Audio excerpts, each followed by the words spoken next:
दिल्ली के Indira Gandhi international airport पर हादसा। टर्मिनल 1 पर छत का ऊपरी हिस्सा गिरा, एक की मौत, 6 लोग घायल, कई वाहनों को भी पहुंचा नुकसान। नोएडा में भी हुई जबरदस्त बारिश। बारिश की वजह से शहर के कई इलाकों में जल भराव, सड़कों पर भरा पानी, वाहन चालकों को परेशानी। दिल्ली में बारिश ने रोकी ट्रैफिक की रफ्तार। भारी बारिश की वजह से रेंग रेंग कर चलती नजर आ रही गाड़ियां। राजधानी में सुबह से ही बनने लगे जाम के हालात। दिल्ली समेत कई राज्यों में आज तेज हवा के साथ बारिश की संभावना। 30 से 40 किलोमीटर प्रति घंटे की रफ्तार से हवा चलेगी। 29 और 30 जून को एनसीआर में बहुत ज्यादा भारी बारिश होने का अलर्ट। दिल्ली एनसीआर में बदला मौसम का मिजाज। बीती रात से रुक रुक कर बारिश जारी। राजधानी में झमाझम बारिश से गिरा पारा, मौसम में आई ठंडक। अगले 5 दिनों तक उत्तरी बंगाल के जिलों में भी भारी बारिश की संभावना। मौसम विभाग ने अलर्ट जारी किया। बंगाल की खाड़ी से आने वाली तेज हवा के चलते बदलेगा मौसम। राजस्थान के सिरोही में भी बदला मौसम का मिजाज। मूसलाधार बारिश से उफान पर आए बरसाती नाले। नदी में ट्रैक्टर बहने का वीडियो सामने आया। गनीमत रही कि कोई जनहानि नहीं हुई। मुंबई में गुरुवार को बदला मौसम का मिजाज। शहर में झमाझम बारिश हुई। एयरपोर्ट के आसपास भी हुई बारिश।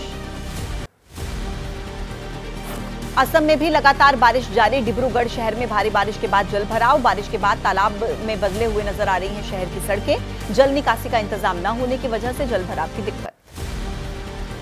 मध्य प्रदेश के छतरपुर में भारी बारिश। मूसलाधार बारिश के बाद कई जगहों पर जल भराव। सड़कों पर पानी भरने की वजह से जनजीवन प्रभावित।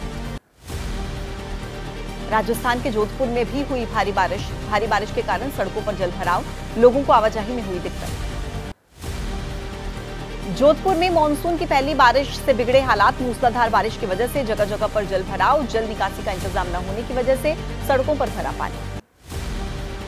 जोधपुर में मानसून में प्रशासन के दावे हवा हवाई। बरसाती नाले में डूबा एक युवक। बारिश की वजह से बरसाती नालों में उफान आया। इलाज के दौरान डॉक्टर ने किया मृत घोषित। बिहार के किशनगंज में पानी के बहाव में धंसा पुल का पिलर। कनकई नदी पर बना है पुल। बारिश के बाद बढ़ा कनकई नदी का जलस्तर। बहादुरगंज और दिघल बैंक को जोड़ता है ये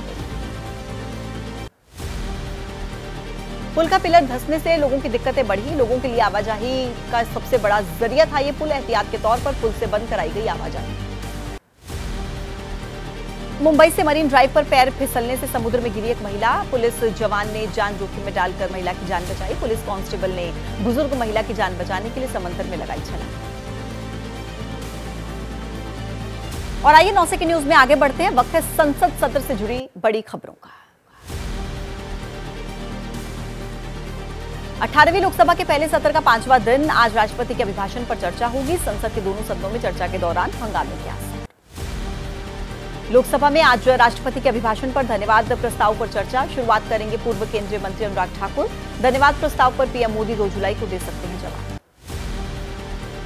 सरकार को आज घेर सकता है विपक्ष। नीट, यूजी, यूजीसी नेट का मुद्दा उठना तय। कश्मीर में आतंकी हमला, महंगाई पर भी सरकार को घेरने की तैयारी। आज राष्ट्रपति के अभिभाषण पर चर्चा। 21 घंटे तय किया गया है अभिभाषण पर चर्चा का समय। बीजेपी को अलॉट किया गया है 8 घंटे का समय। संसद में आज गूंज सकता है नीट का मुद्दा। आज सदन के अंदर और बाहर प्रदर्शन होगा। राहुल सुबह 11:15 बजे नीट के मुद्दे पर करेंगे प्रेस कॉन्फ्रेंस। राज्यसभा के सत्र का दूसरा दिन आज। अभिभाषण के धन्यवाद प्रस्ताव पर आज भी बहस। नीट परीक्षा को लेकर विपक्ष हमलावर। राज्यसभा की कार्यवाही के दौरान दिख सकता है असर। सूत्रों के हवाले से खबर। पेपर लीक मामले में बैकफुट पर नहीं आएगी सरकार। संसद में नीट को लेकर सरकार दे सकती है जवाब। शिक्षा मंत्री धर्मेंद्र प्रधान से दे सकते हैं इस पर जवाब। कांग्रेस के नेता जयराम रमेश का बयान। राष्ट्रपति के अभिभाषण पर चर्चा के दौरान दोनों सदनों में प्रमुखता से उठाएंगे नीट का मुद्दा। कहा कि देश की जनता ने मोदी जी के विरोध में जनमत दिया। नीट मामले को संसद में उठाएगा लेफ्ट। सीपीआई सांसद विकास रंजन भट्टाचार्य ने कहा कि नीट मामला इस समय देश में सबसे ज्यादा महत्वपूर्ण। संसद के दोनों सदनों में देंगे नोटिस। आरएलपी सांसद हनुमान बेनीवाल ने कहा कि विपक्ष एकजुट मुद्दों पर चर्चा करने की मांग। नीट, अग्निवीर, महंगाई, एमएसपी अहम मुद्दे। ईडी, सीबीआई जैसी एजेंसियों का दुरुपयोग भी है मुद्दा। मल्लिकार्जुन खड़गे का बयान। नहीं चलेगी नीट घोटाले में लीपापोती। बीते 5 सालों में एनटीए की 66 भर्ती परीक्षाओं में कम से कम 12 से पेपर लीक और धांधली के मामले। दलगत राजनीति की बात कर मोदी सरकार भाग नहीं सकती।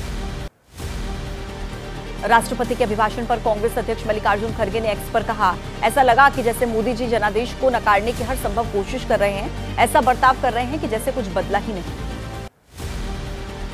कांग्रेस अध्यक्ष ने उठाया बेरोजगारी, महंगाई, मणिपुर हिंसा, रेल हादसा, जम्मू कश्मीर में आतंकी हमले का मामला। कहा, बीजेपी शासित राज्यों में हो रहा है दलित, आदिवासी, अल्पसंख्यकों पर अत्याचार। चर्चा में हिस्सा लेगा इंडिया गठबंधन, एजेंसियों के दुरुपयोग, केजरीवाल, हेमंत सोरेन और टीएमसी के 3 मंत्रियों की गिरफ्तारी के विरोध में सोमवार को होगा प्रदर्शन। लोकसभा के डेप्यूटी स्पीकर पद पर सस्पेंस, सूत्रों के मुताबिक ये तय कि इस लोकसभा में होगा डेप्यूटी स्पीकर, लेकिन ये विपक्ष का होगा या फिर एनडीए का, इस पर अंतिम फैसला नहीं। नेता विपक्ष राहुल गांधी ने लोकसभा अध्यक्ष ओम बिरला से मुलाकात की, साथ में थे सुप्रिया सुले, डिंपल यादव, कनी मूझी सहित विपक्ष के सांसद। इमरजेंसी पर ओम बिरला के प्रस्ताव से नाराज नेता विपक्ष राहुल गांधी, कहा कि स्पीकर को नहीं लाना चाहिए ऐसा राजनीतिक प्रस्ताव। कल इंडिया गठबंधन के नेताओं के साथ स्पीकर से मिले थे राहुल गांधी।